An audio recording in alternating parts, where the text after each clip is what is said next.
acostumado a nós no cântico de comunhão, né? Abraçar todo mundo. Daqui a pouco eu tocando aqui, a gente não abraça. Vai ficar com gosto que não quero mais. Ainda mais os irmãos queridos, bastante tempo a gente não diz, a gente quer abraçar. Não conseguimos abraçar antes do culto, por causa da correria, tu não sabe que é aceleração, né? Para começar o culto, é o pilha que tem que colocar, é instrumento que tem que afinar, não sei o quê. Então sintam-se abraçados. Os irmãos da transmissão, sejam bem-vindos. Convido a amada igreja, nesse último domingo, a partir desse mês, todo último domingo será o domingo da família. Então toda a programação, né, será voltada para a família.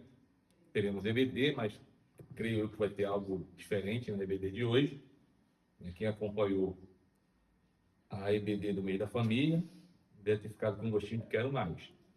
Então os sermões hoje não serão sermões voltados para as séries, né, que nós nos propomos a fazer. E já adiantando, peço aos irmãos que abram suas Bíblias comigo em 2 Reis.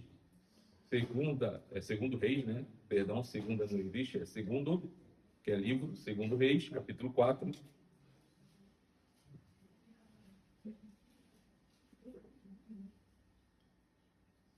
A exposição dessa manhã será do verso 8 ao verso 37, um texto bastante conhecido.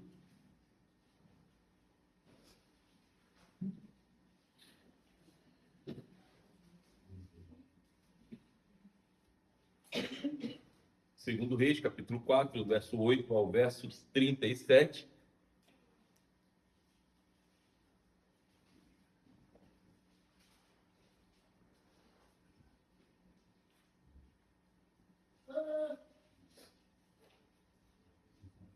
Nós acabamos de cantar sobre o anseio na volta do Senhor.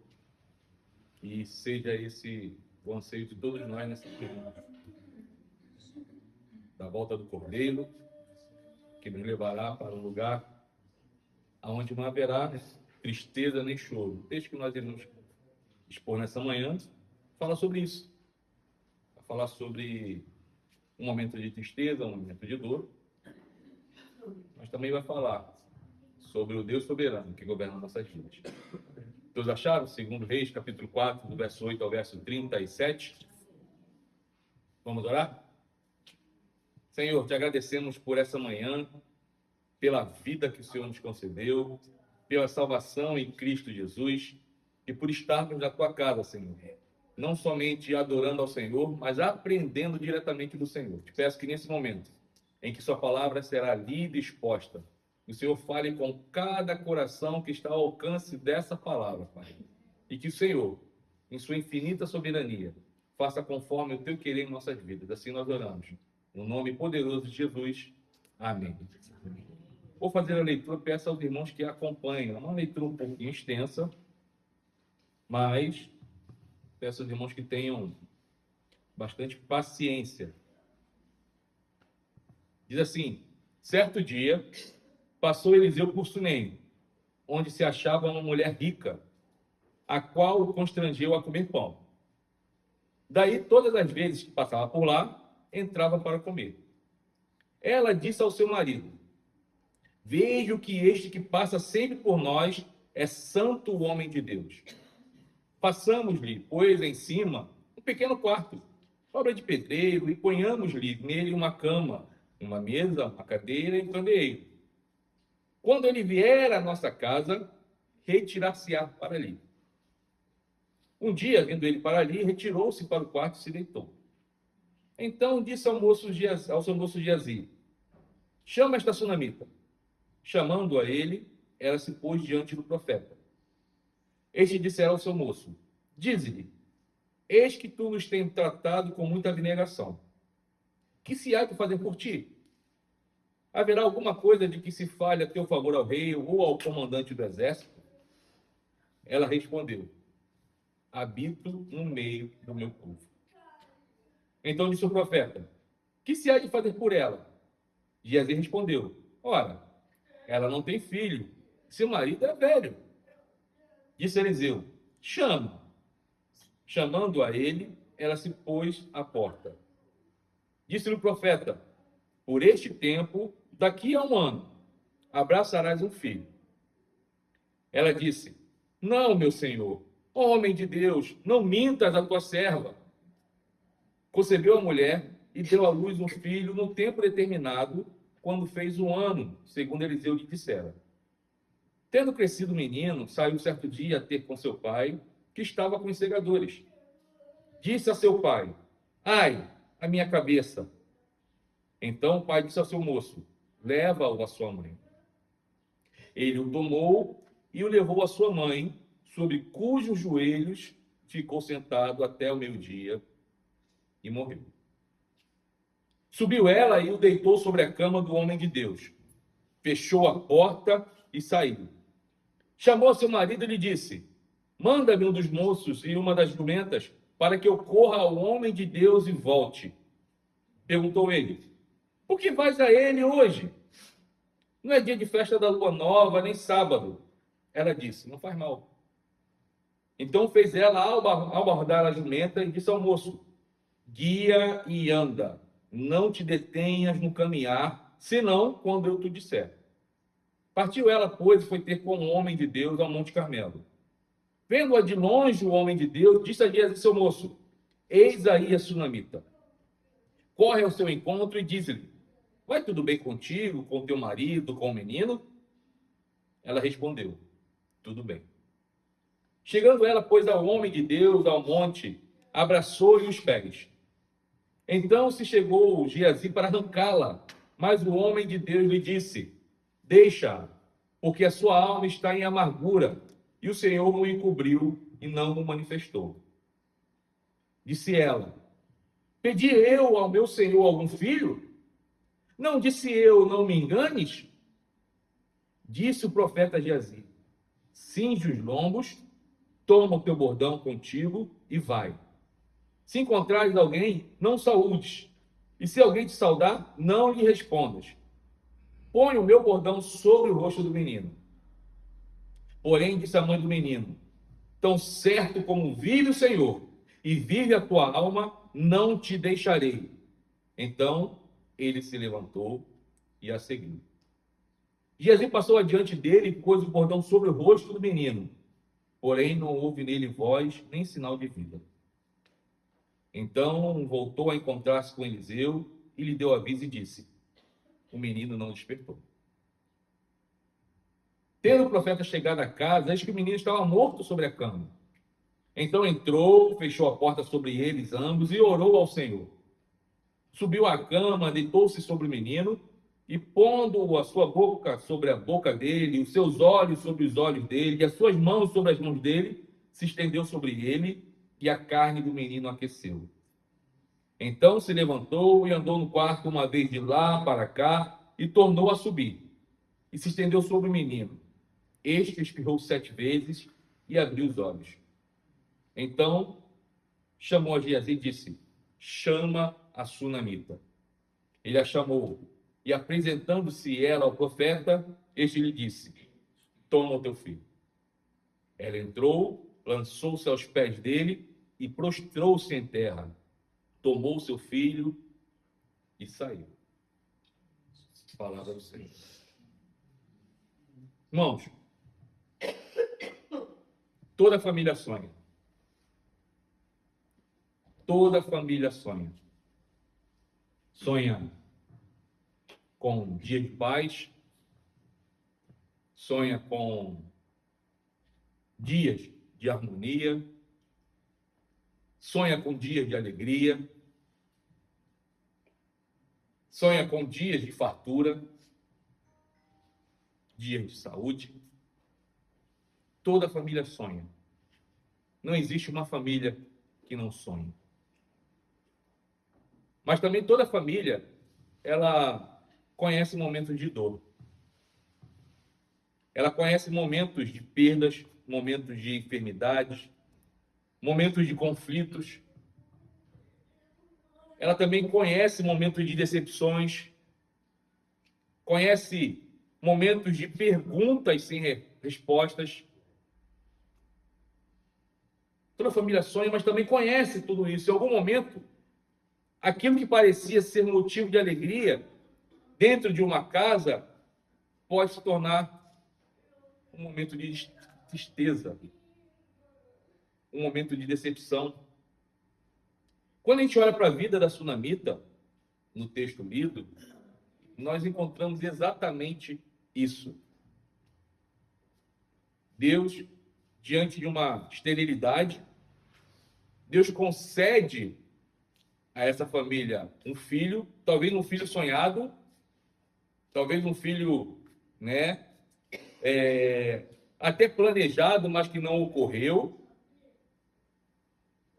Deus concede essa bênção, essa alegria a essa família, só que o filho morre. Inesperadamente, essa criança ela morre. E o texto vai nos mostrar, irmãos, uma verdade que continua sendo atual.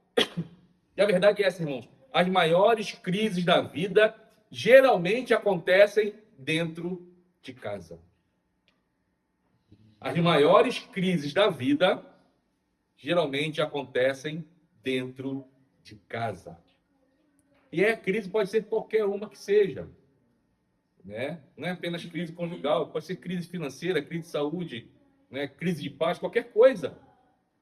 Então, nesse relato, nós vamos encontrar Deus governando a vida do ser humano, um Deus que restaura a esperança perdida, porque essa mulher, a ela é feita uma pergunta e ela responde, né, que não precisa de nada, mas Jesus fala, essa mulher, ela não tem filhos, porque seu marido já é velho, quer dizer, há esterilidade na casa. Deus, ele restaura uma esperança que tinha se perdido, talvez durante anos, décadas, a gente não sabe, o texto não diz, né?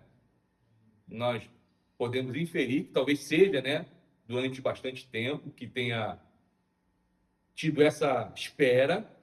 Deus, ele é fiel, ele traz essa esperança. O texto vai mostrar esse Deus que continua governando, mas também mostra o ser humano limitado, inseguro, o ser humano que facilmente fica abalado pelas circunstâncias. Só que Deus continua governando em cada detalhe da história e da nossa vida. Deus, ele não passa despercebido por nenhum momento e nenhum ato de nossa vida. Ele continua sendo o Deus soberano que governa tudo e todos. E essa narrativa, irmãos, ela vai nos ensinar que a esperança da família, do povo de Deus, não está na ausência de crises. Porque crises existem, crises existirão. Se você não passou nenhuma, prepare-se, porque vai ter. Mas a esperança do povo de Deus está na presença constante do Senhor dentro da nossa casa.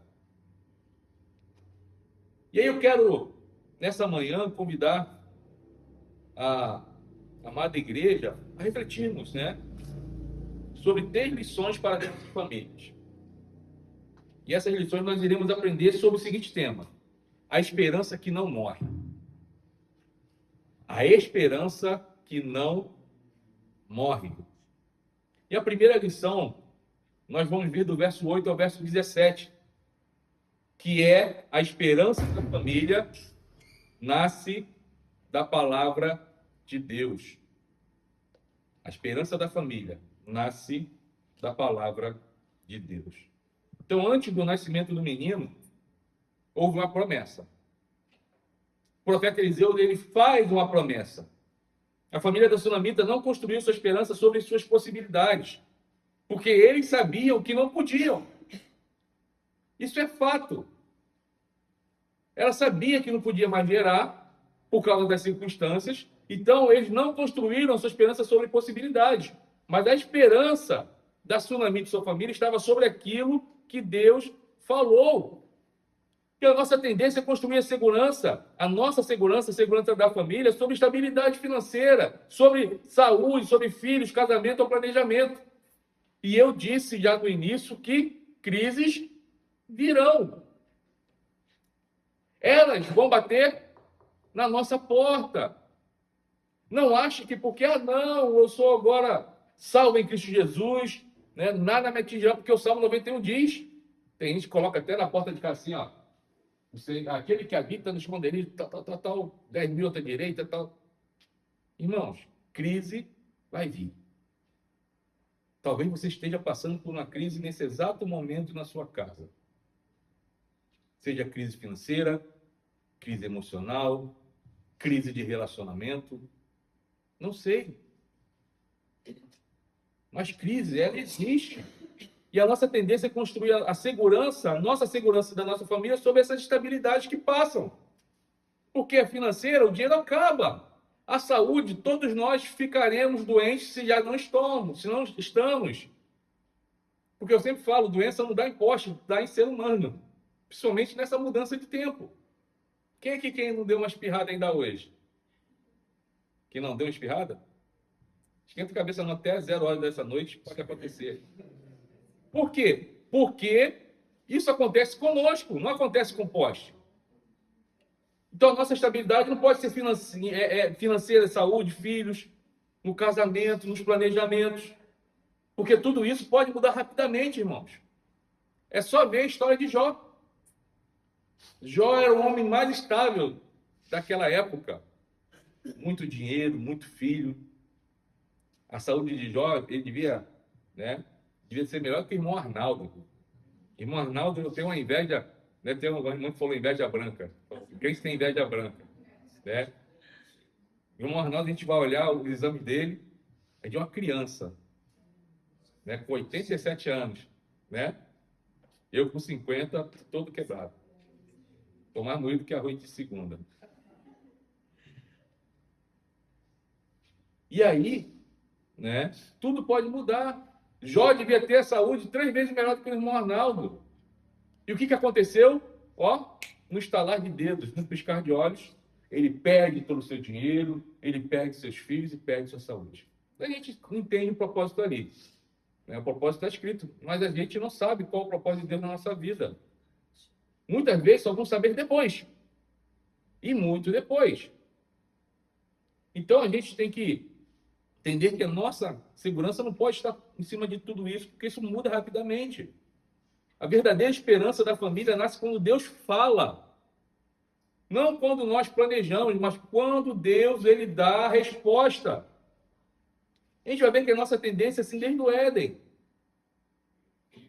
De querer sempre fazer as coisas a parte de Deus. Mas Deus também, desde o Éden, ele continua sustentando a humanidade, o ser humano. Ele sustenta a esperança da humanidade através de uma promessa de redenção, está lá em Gênesis 3,15. E aí nós vamos ver o cumprimento dessa promessa em Cristo Jesus. Porque nele, todas as promessas de Deus encontram o seu sim, encontram o seu amém. Enquanto a nossa esperança familiar não depende de futuro previsível, mas da fidelidade daquele que nunca deixa de cumprir sua palavra. Confie no que Deus fala. Não confie no que o pastor fala, nem que o irmão ou a irmã A ou B fale. Confie no que Deus fala. Se ele não falou, espera, porque ele vai falar. Porque muitas vezes ele fala, o nosso coração está fechado. Nossos ouvidos estão tapados. Então a promessa de Deus, ela se cumpre. Cedo ou tarde, ela vai se cumprir. Então não se desespere. Não desanime. Porque Deus é fiel em cumprir suas promessas. A minha falha. Quantas vezes eu prometi coisa para você, né, filho? Clarissa nem fala. A olhinho dela de África. As nossas promessas falham. Mas a de Deus não. Porque Ele é fiel. E aí eu te pergunto, em que a sua família realmente, em quem deposita ou em que a sua família realmente deposita a sua segurança? Eu já fiz essa pergunta no meio da família. Estou fazendo novamente. A segurança da sua família está depositada sobre o quê e sobre quem? A estabilidade da sua família está em quê? Está no Deus que tudo pode, quando eu falo que Deus tudo pode, eu estou falando que não, minha estabilidade está em Deus, porque Ele, né, vai fazer eu ficar rico. Não, irmãos. A nossa maior riqueza é ter o Senhor do nosso lado.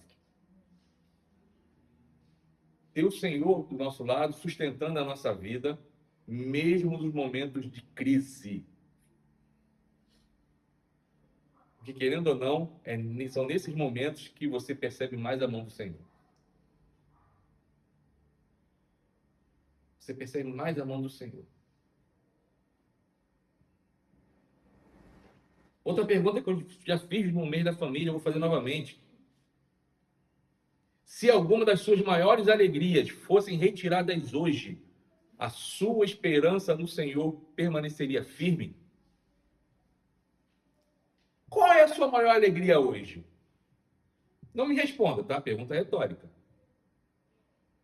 Responda no seu coração. Qual é a sua maior alegria hoje?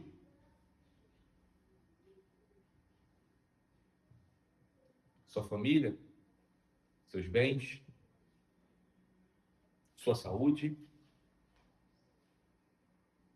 E se isso fosse retirado hoje? A sua esperança no Senhor permaneceria firme?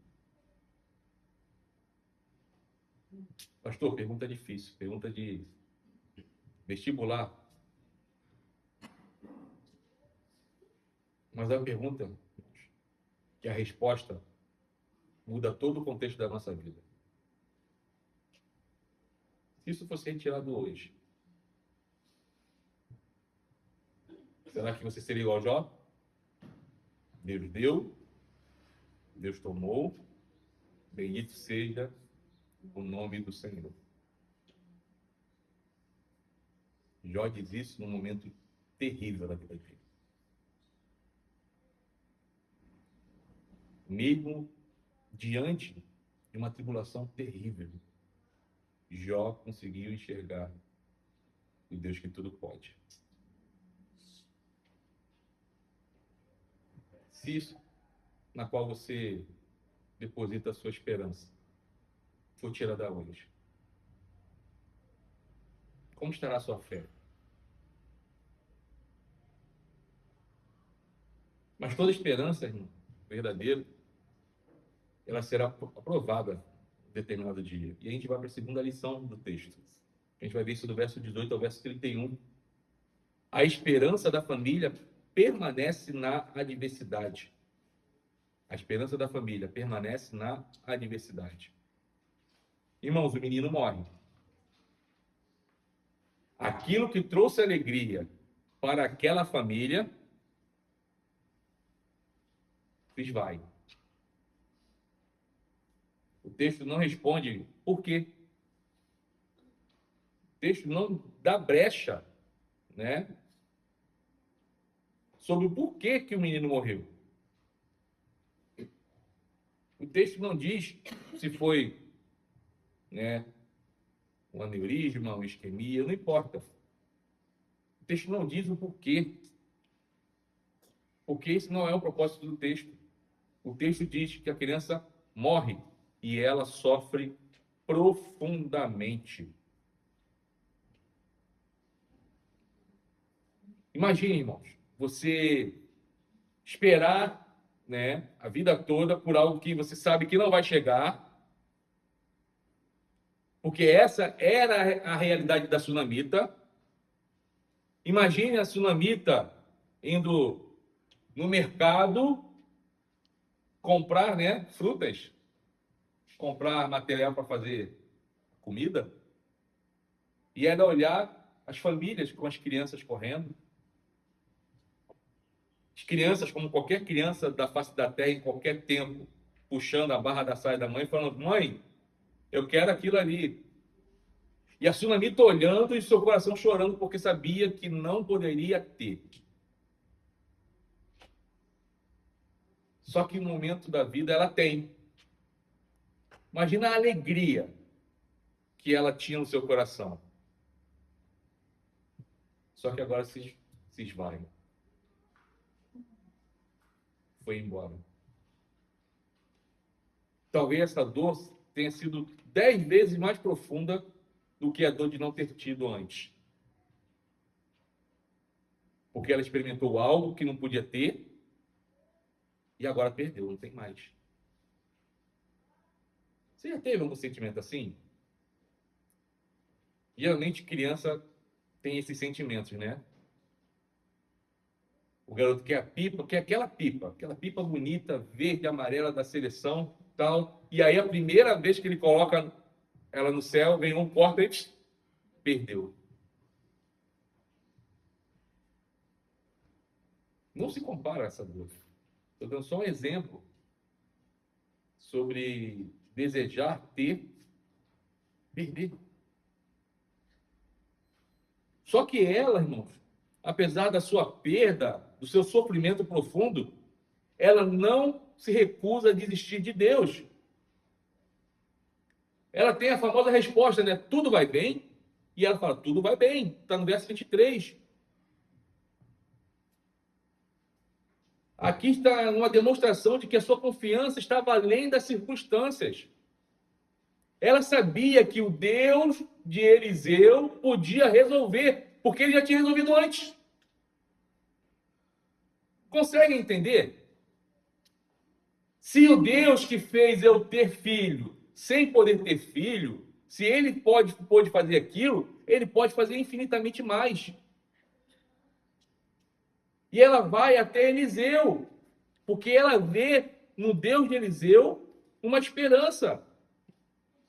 Só que a nossa condição caída, ela aparece exatamente aqui, irmãos. Porque quando as crises entram em nossa casa, somos tentados a concluir que Deus nos abandonou, que suas promessas falharam ou que nossa esperança acabou. E é assim mesmo que funciona. Quando a crise bate na nossa porta, a gente abre para ver quem é e ela entra. Muitas das vezes, né? Muitas das vezes não existe. Muitas vezes, nós fazendo o quê? Nós falamos, Deus não está mais comigo. Deus nos abandonou. Que Deus é esse que promete e agora retira aquilo que ele prometeu? Porque essa é a nossa condição caída, indo contra o Deus Criador. Só que a gente tem que olhar, né? Não só para a nossa condição caída, mas olhar também para Cristo. Porque Cristo, ele conheceu esse caminho perfeitamente. Na cruz, irmãos, tudo parecia perdido. Todo mundo olhava para a cruz e falava, acabou. Seus discípulos olhavam para a cruz, acabou. Sua família olhava para a cruz, acabou. Na cruz tudo parecia perdido. Aos olhos humanos, todas as promessas haviam morrido junto com ele. Contudo, exatamente ali, Deus realizava a sua maior obra de redenção. E o Espírito Santo continua sustentando hoje as famílias que atravessam o sofrimento. Do mesmo jeito que sustentou Cristo no momento de sofrimento, é o mesmo Espírito que nos sustenta também, irmãos. Lá não é um Espírito diferente do que sustenta a nossa casa hoje. Creiam nisso. Não existem dois Espíritos, é um só. O mesmo que sustentou Cristo é o mesmo que sustenta a nossa casa. O mesmo que ressuscitou Cristo é o mesmo que sustenta a nossa casa. O nosso Deus, ele é imutável. Ele não muda.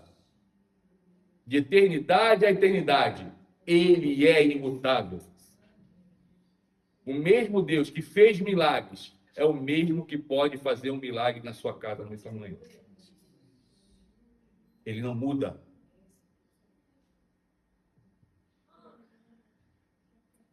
E a crise, irmãos, não é o último capítulo da história do povo de Deus. Nós vimos que a esperança da família permanece na adversidade. E agora nós iremos para a terceira e última lição do texto. Está do verso 32 ao 37, que diz que a esperança da família, ela triunfa pela vida que Deus concede. A esperança da família triunfa pela vida que Deus concede. O menino ele surge, né? Ele aparece, Deus ele promete, a esperança ela é renovada, cumpre-se o que Deus prometeu, surge a adversidade, o menino morre, e agora Deus devolve o menino à sua mãe. Deus ele restaura a esperança que havia morrido. E aí essa parte, talvez você fale assim, é mais um milagre que Deus ressuscita, né? Irmãos, é muito mais profundo do que o texto diz. Porque aqui no texto o Senhor demonstra que a morte não possui a palavra final. A gente acha que a morte foi vencida só na cruz, né? Muito antes. Deus já tem vencido a morte, ó. Aqui o texto mostra isso. Só que essa restauração era temporária. Porque o menino vai morrer de novo, irmãos. Desculpa falar isso para você, dar o spoiler da história final. O menino vai morrer novamente, tá? Claro. Se fosse 12, não sei. Mas ele ressuscita, não fica. Ele não está andando pela rua hoje. Ele morre de novo. Então essa restauração ainda era temporária.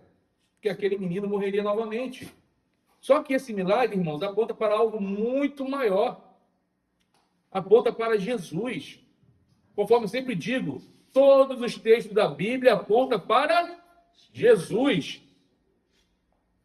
E aí Deus não apenas devolveu a vida ao menino, mas mostrou que viria Jesus. E Jesus não apenas devolveu vidas durante seu ministério terreno, ele também venceu a morte ao ressuscitar. E hoje a maior esperança das famílias cristãs não é apenas ver problemas resolvidos nesta vida, mas saber que em Cristo existe uma nova criação, uma nova família, uma herança eterna onde não haverá mais morte, luto ou separação. Sunamita, né, se ela não morreu antes, ela experimentou novamente a perda do filho. Só que nós, em Cristo, nós teremos a vida eterna. O texto aponta para isso. Para aquele dia onde nós já cantamos, onde não haverá morte, tristeza, dor e separação. E é essa esperança que deve sustentar os nossos lares. A esperança não tem que ser, tem muito dinheiro na conta. Na atual crise, com certeza não tem. Muito dinheiro na conta. Não, isso aqui. Não, gente. A nossa esperança é saber que, se nós fecharmos os nossos olhos, estaremos eternamente com o Senhor na glória. Essa é a esperança que não morre. Porque a nossa esperança de não morrer aqui na terra, ela é falha, porque todos nós morreremos. Mas a nossa esperança é que, ao fecharmos os nossos olhos aqui, o primeiro rosto que veremos quando abrirmos nossos olhos na glória do nosso Senhor. Irmãos, toda família sonha. Mas também toda família enfrenta momentos em que esse sonho parece morrer. Algumas enfrentam enfermidades, outras convivem com conflitos. Outras choram por filhos distantes do Senhor. Outras carregam o peso da perda, das frustrações, das incertezas. A história da Sunamita nos lembra que a esperança do povo de Deus nunca esteve na ausência do sofrimento. Ela sempre esteve no Deus que permanece fiel. E louvado seja o nome do Senhor por isso. Foi isso que Cristo confirmou de forma definitiva. Quando todos pensavam que a esperança havia sido sepultada, Deus ressuscita seu filho. A cruz não foi o fim da promessa, foi o caminho para o seu cumprimento. Por isso, irmãos, a esperança da família cristã não morre. Ela vive porque Cristo vive. Onde está depositada a sua esperança?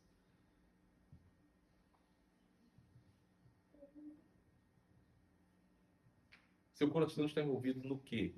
E em quê? Sabe que tudo isso é passageiro. Mas vou fazer outra pergunta.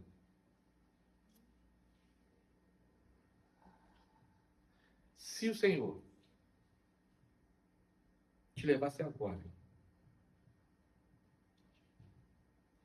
a tua esperança estaria firmada de que você estaria com o Senhor?